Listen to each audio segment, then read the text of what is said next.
இப்போ பார்த்தீங்கன்னா டெக்கரிங் பல்ஸ் வருது, அதாவது இங்கே E8ன்னு வருது, பாத்திரம் சென்ஸ் ஆகுன்ட்டு. இப்போ பாருங்க ஸ்டாண்ட் பை ஆயிடுச்சு, அங்கே பல்ஸ் டெக்கர் பல்ஸ் நின்றுச்சு.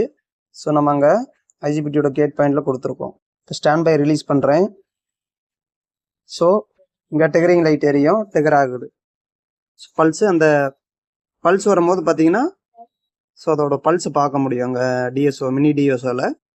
ஸோ நமக்கு இங்கே டெக்கர் ஆகுதுன்னு அர்த்தம். அப்போ அந்த ஐஜிபிடியோட கேட் பாயிண்ட்டுக்கு ஸோ பல்ஸ் டெக்கர் ஆகுதுன்னு அர்த்தம்.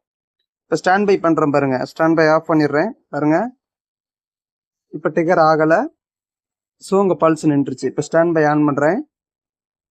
ஸ்டாண்ட் பை ரிலீஸ் பண்ணோடனே பாருங்க டெக்கர் ஆகுது, ஸோ இங்கே பல்ஸ் வருது. ஸோ இந்த மினி டிஎஸ்ஓ வச்சு நம்ம ஈஸியாக வந்து நம்ம பல்ஸ் வருதா இல்லையா அப்படிங்கிறத நம்ம பார்க்க முடியும். நன்றி.